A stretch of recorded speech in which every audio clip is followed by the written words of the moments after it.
तो गाइस बज रहे हैं शाम के 5:30 और पहले मैं एक बार गाड़ी के डैमेजेस दिखा देता हूँ।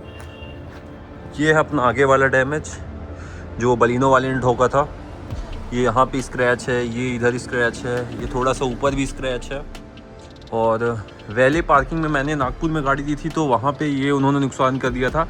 हालांकि कुछ कंपनसेशन दिया था बट इसलिए पूरी विंडशील्ड ही चेंज करानी पड़ेगी इसके चक्कर में। एक्चुअल में टूटा तो ये सिर्फ ये पहले यहीं तक था, यहाँ तक क्रैक आई थी, बट ये क्रैक बढ़ते बढ़ते ये यहाँ तक पहुँच चुकी है अभी। ये शायद आपको अच्छे से ना समझ में आ रही हो बट ये इतनी पहुँच गई है। और बैक साइड में भी थोड़ा सा नुकसान आया है। ये यहाँ पे ये जयपुर में हुआ था एक्चुअल में, जिसके पहले मैंने जयपुर गया था लास्ट ट्रिप में, तो ये वाला स्क्रैच और ये स्क्रैच ये वहाँ पे आया है। और नीचे की जो चद्दर है उसको भी चेंज करानी है। तो ये छोटी छोटी चीज़ें हैं बट अब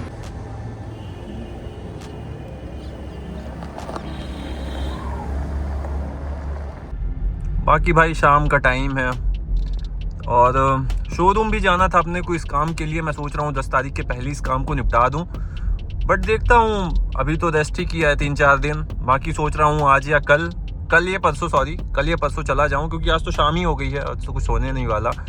तो जाके इसको गाड़ी का जो काम है ये बनवा लूँ। और सर्विसिंग भी ड्यू है ऑलरेडी, 3000 किलोमीटर एक्स्ट्रा आ गए हैं हम। और जब मैं यहाँ से गया था तो 17,500 किलोमीटर चली थी गाड़ी, अभी को 23,500 किलोमीटर हो गया। तो मतलब अपन पूरा 6,000 किलोमीटर पूरा कवर करके आए हैं इस ट्रिप में। देख रहे हो भैया इलेक्ट्रिक गाड़ी। एक तो ये घर के पास वाला यार बाईपास रोड, ये कब बनेगा यार ये। तो भाई ये क्या है सीन है कि यहाँ से बन रहा है रास्ता, ये यहाँ पे ब्रिज बना रहे हैं। एक्चुअल में लेन 2 लेन थी पहले, यहाँ पे तो 4 लेन बना रहे हैं। तो उसके लिए इतना यहाँ पे ट्रैफिक रहता है। एक तो इतनी डस्ट, साला बाइक वालों की तो हालत ख़राब हो जाती है ऐसी जगह पे। इधर भी ट्रैफिक लग गया यार।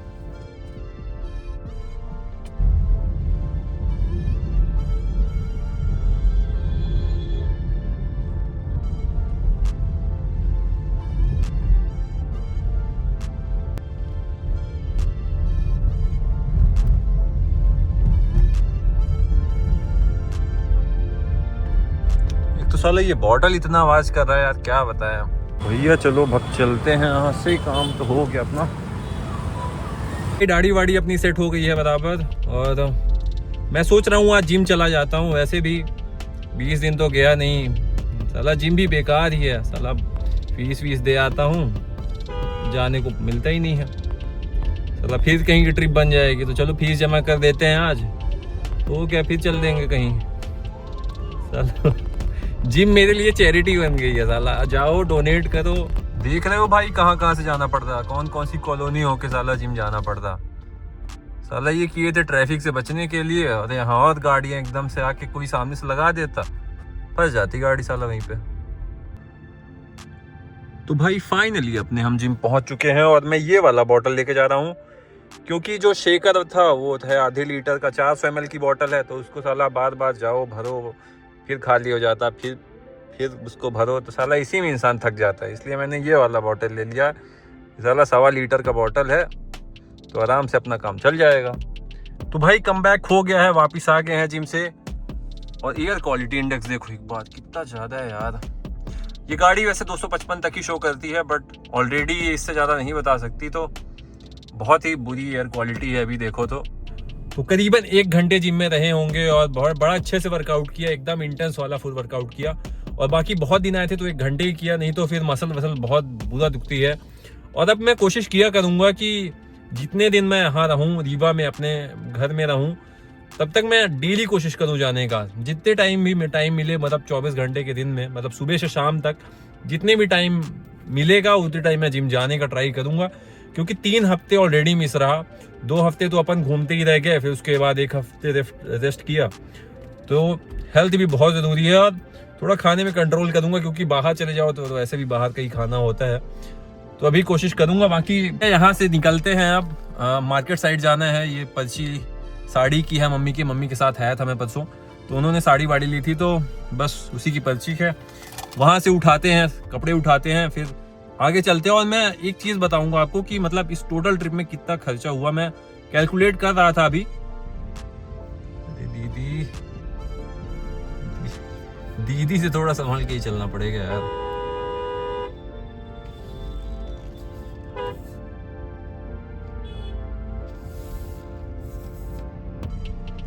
भाई साला अलग इधर बीच रोड पे गाड़ी लगा दी है, इधर इधर।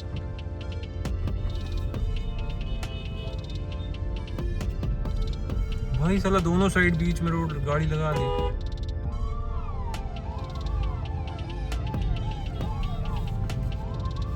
जगह हो तब तो निकले। भाई पुलिस, भाई नगर निगम के आते ही ऐसे भागा है वो आदमी। भाई ये टेम्पो वाले भैया भाई जैसे ही नगर नहीं, पहली गाड़ी हटा ही नहीं रहते, जैसे ही नगर निगम की गाड़ी आई साला इतने तेज भागे हैं ये। अरे भैया भाई देख रहे हो साला हर तरफ से ऐसे लग रहा है कि सबको एकदम से छोड़ दिया गया हो साहब। मतलब कोई एक सेकंड वेट करने को तैयार नहीं है, दूसरी रोड में जाके गाड़ी चला रहा है यार। साला हम कहाँ से जाए? साला मैं अपनी लेन में चल रहा हूँ, उधर अच्छे से नहीं चल पा रहा हूँ प्रेम से।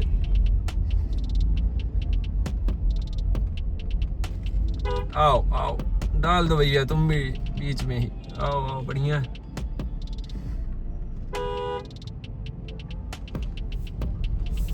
भाई इस रास्ते कभी आता नहीं मैं, भाई इधर आना बहुत अवॉइड करता हूँ मैं। साला ये रोड एकदम से बहुत दर्दनाक रोड है। भैया चलो चलते हैं, गाड़ी मैंने इधर खड़ी कर दी है।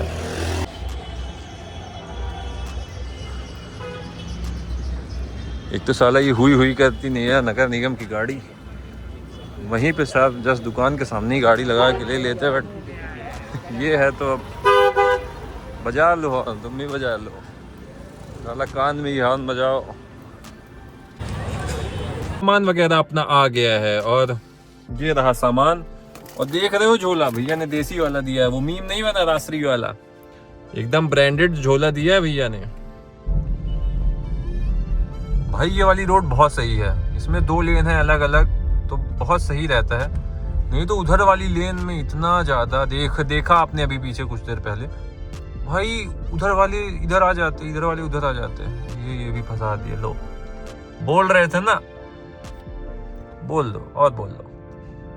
तो भैया अंडे खाने के लिए रुके थे, बोल तो दिया है, बट आपको मैं जल्दी से कैलकुलेशन बता देता हूँ कि कितना खर्चा आया होगा। तो गाड़ी मैंने अराउंड 17,500 किलोमीटर चली हुई थी, अभी 23,279 किलोमीटर चली हुई है, यानी कि करीब 5500 किलोमीटर गाड़ी चली है। और 5500 किलोमीटर का मैंने हिसाब देखा तो अराउंड 30 से 33 हजार के आसपास कुछ खर्चा आया होगा, ज़्यादा से ज़्यादा। फिर भी मेरे को लगता है 25-30 हजार के बीच में ही आया होगा, बट ज़्यादा से ज़्यादा 30-35 हजार। तो इतना खर्चा मान लो कि इतना गाड़ी सिर्फ गाड़ी की रनिंग पे इतना खर्चा आया होगा। और यही चीज़ मेरे पास इसके पहले एक सल्टॉस गाड़ी थी, तो वो 8-9 का माइलेज देती थी, उससे मैं हिसाब लगा रहा था। तो यही खर्च करीब 1,25,000 सवा लाख के आसपास आ रहा था। तो एक तरह से देखो तो 5 गुना आपका कॉस्ट कट कर रही है। मतलब उस पर खर्चा आपका 1.25 लाख आता और इस पे अराउंड 25-30 हजार में काम हो गया है। हाँ, आपको रुकना जरूर पड़ता है, 1 घंटे के लिए थोड़ा टाइम लेना पड़ता है, और गाड़ी आप परचेस करने के पहले ही एक बार कुछ ज़्यादा अमाउंट दे देते हो, बट कॉस्ट सेविंग बहुत है। कॉस्ट कट यहाँ पे अगर मैं देखूँ तो 1 लाख की मेरी सीधी कॉस्ट कट हुई है। और होटल वगैरह आप अपने हिसाब से देख लो कि आपका कितना दिन का ट्रिप था। ये तो 2 हफ्ते का ट्रिप था, तो आप उसके हिसाब से लगा सकते हो। मैंने सिर्फ ये गाड़ी का बताया ऊपर से, और फास्ट टैग का तो अब ये आपका ये आ गया है, सॉरी राजमार्ग वाला, कि 3,000 रुपये में आपको 200 टोल फ्री मिल जाते हैं। तो 15 रुपये पर टोल के हिसाब से मान लो कितने ही टोल पड़े होंगे, मैं 50-100 टोल कितने भी पड़ जाए भाई, 15 रुपये ही लगना है। तो 1,000 रुपये ज़्यादा से ज़्यादा आप ले लो, तो बहुत कॉस्ट कट हुई है। ऊपर का खर्चा अगर देखोगे तो 25 से 27 हजार रुपया सिर्फ इस गाड़ी से अपन को पूरा ट्रिप जाने लगा। यहाँ से अपन पहली स्ट्रेट बेंगलोर, फिर बेंगलोर से ऊटी, फिर ऊटी से वापस कूद गए, कूद से गोवा से फिर वापस औरंगाबाद, सोलापुर होकर औरंगाबाद, फिर वापस नागपुर, अब ये वापस रीवा है। तो इतना मतलब इतना ट्रिप करने के बाद भी आपका 25 हजार खर्चा आया, यहीं 25 से 27 हजार खर्चा आया। और यहीं पे सल्टॉस होती जो मेरे पास पहले थी, तो उस पे एकदम से, तब तो उस टाइम पे ये फास्ट टैग वाला ये भी नहीं था, ऑफर भी नहीं था, पूरा टोल 100 रुपये देने पड़ते थे उस पर, तो भाई बहुत खर्चे होते थे यार। तो एक अच्छा डिसीजन है ये गाड़ी लेने का मेरा, मैं मानता हूँ। बाकी आप देख सकते हो। आप भाई मेरे को याद है कि जब मैं मनाली जा रहा था जून के टाइम में जब मैं मनाली जा रहा था, तब मेरे को पहली बार XCV9 रीवा में ही दिखी थी। उसके पहले मेरे को ज़्यादा मतलब इतना ज़्यादा मैं नहीं देखता था कार वार के बारे में, इतना इंटरेस्ट भी नहीं रहता था। बट अभी तो अच्छा खासा हो गया है, बट उस टाइम इतना इंटरेस्ट नहीं था। तो उस समय मैंने पहली बार XCV9 देखी थी, और जो इसका लुक था मुझे वो बहुत बोल्ड लगा था। मतलब इतनी अच्छी रोड प्रेजेंस लगी थी, तो मैंने सीधे सोचा कि मैं इसको ले लेता हूँ। मेरे दिमाग में मतलब फर्स्ट ख्याल यही आया कि मैं इसको ले लेता हूँ। मेरे को बहुत ज़्यादा पसंद आई थी, तो उसी मोमेंट मैंने ये डिसीजन बना लिया था कि मैं सेल्टॉस देख के ये XCV9 ही ले देता हूँ। और अगर को मैं बताता हूँ, अगर कोई ये गाड़ी पेट्रोल डीजल में आई होती तो इसकी सेलिंग इतनी अच्छी रहती। मेरे को ऐसा लगता है कि बहुत ज़्यादा सेलिंग होती है यार इस गाड़ी की। ये गाड़ी पूरी ईवी में ही आई, यही मॉडल अगर पेट्रोल डीजल पे आ जाए तो भाई इतना मेरे को लगता है सक्सेस होगा। भाई उधर से फ्री हो गए हैं और चलते हैं। और मैं क्या सोच रहा हूँ कि कल ट्राई करता हूँ मैं सर्विसिंग के लिए। कल जाऊँगा वहाँ सर्विसिंग भी करा लूँगा। ऑलरेडी ड्यू है, 2500 किलोमीटर एक्स्ट्रा चल चुकी है गाड़ी, तो सर्विसिंग भी कल करा लेंगे। और जो पार्ट्स है उसके बारे में भी पता कर लूँगा कि क्या कितना आएगा। कई सारी दिक्कत है यार, एक तो सामने से फेंडर में स्क्रैच है, पीछे साइड भी स्क्रैच है राइट साइड में, और ये विंडशील्ड मेरे को लगता है चेंज करानी पड़ेगी, पूरी ही क्रैक हो गई है। क्या बताएं आप, ऐसी समस्या हो गई तो करना ही पड़ेगा। हालांकि कुछ कंपनसेशन दिया उन्होंने। और जो नीचे वाली चद्दर है उसमें भी थोड़ी सी डिफेक्ट है। सजदा तेरा ये रूह भी मेरी। तो भाई घर तो पहुंच गए हैं, और मैं सोच रहा हूँ कि कल जाऊँगा, मैं ट्राई करूँगा सर्विस सेंटर जाने की। बट मेरी एक भी इच्छा नहीं है कि मैं गाड़ी उनको कुछ दिन के लिए दूँ। अगर तुरंत को काम हो जाता है तब तो मैं उसी समय करवा लूँगा। लेकिन अगर ये लोग बोलेंगे कि गाड़ी रखनी पड़ेगी 2-4 दिन के लिए, तो वो एक चीज़ मेरे लिए प्रॉब्लमेटिक बन जाती है। जहाँ तक स्क्रैच पे ये लोग पेंटी से भी काम कर देंगे, और जो विंडशील्ड है उसको तो पूरा चेंज कराना पड़ेगा, वो भी हो जाएगा। और जो नीचे वाली प्लेट है, जो चद्दर की मैं बात कर रहा था, वो भी हो जाएगी। तो मेरे को लगता है स्प्लिट करके करवा लूँ, क्योंकि गाड़ी देने की इच्छा मेरे को बिल्कुल भी नहीं है इनको। फिर भी देखते हैं क्या रहता है। अगर गाड़ी रखवाएंगे तो मेरी इच्छा नहीं है गाड़ी देने की यार। करते हैं फिर। अगर पॉलिश करेंगे स्क्रैचेस पे तो उस पर भी टाइम लगता है, उसको भी सूखने में टाइम लगता है, वरना सारी डस्ट आके उस पर चिपक जाएगी। फिर भी ट्राई करते हैं। कल का कल देखेंगे, करते इस ब्लॉग को यही पे एंड।